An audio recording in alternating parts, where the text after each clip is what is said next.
জন্য মুসলমান কোনো বাতিলকে ভয় পায় না, কথা ঠিক কিনা বলেন? আপনারা দেখেন নেই আমাদের এই বাংলাদেশের গর্ব, আমাদের এই বাংলাদেশের অহংকার শহীদ শরীফ ওসমান হাদি, কথা ঠিক কিনা বলেন?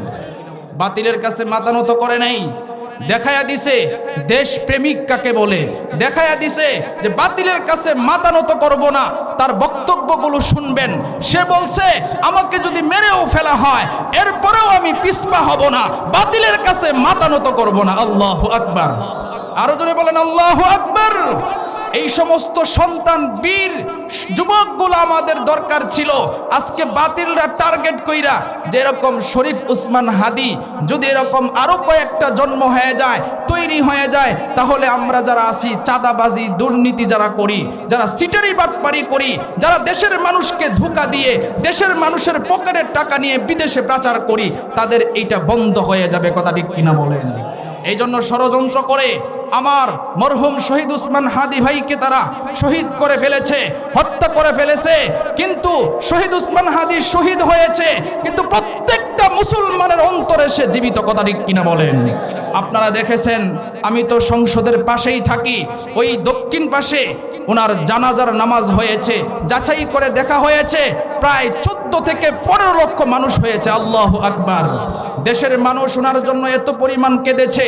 আমি কিছু ভিডিও দেখেছি, এক লোক বলতেছে যে আমার 2টা সন্তান, এর মধ্যে একটা সন্তানও যদি মারা যাইতো আমার এত কষ্ট লাগতো না যতটুকু কষ্ট লেগেছে এই শরীফ ওসমান হাদিকে গুলি করার পরে। তাহলে চিন্তা করেন মানুষের ভিতরে কি পরিমাণ ভালোবাসা আর মহব্বত, কথা ঠিক কিনা বলেন?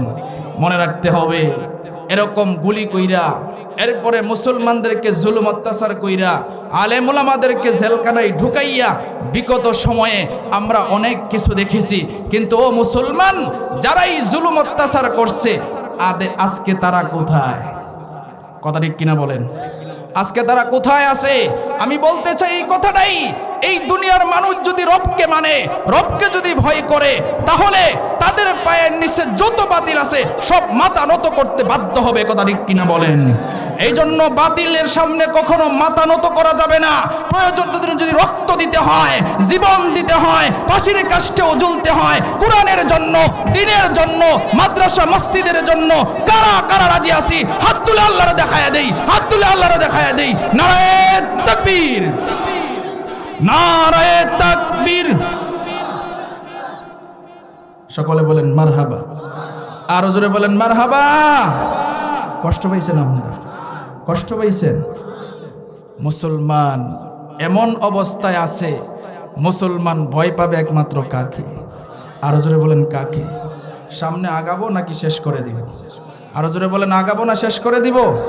আবারও বলেন মারহাবা। তাহলে কাকে রাজি খুশি করব? আরো জোরে বলেন কাকে? আল্লাহ বলেন কিছু মানুষ আছে যারা আমি আল্লাহকে রাজি খুশি করার জন্য কাজ করে। আল্লাহ বলেন আল্লাহু রাউফুম বিল ইবাদ। এই আয়াতটা নাজিল হয়েছিল, আমি বলতেছিলাম একটা ঘটনার পরিপ্রেক্ষিতে, যে উম্মে সালমা এবং আবু সালমা স্বামী স্ত্রী রাত্রিবেলায় পরামর্শ করে।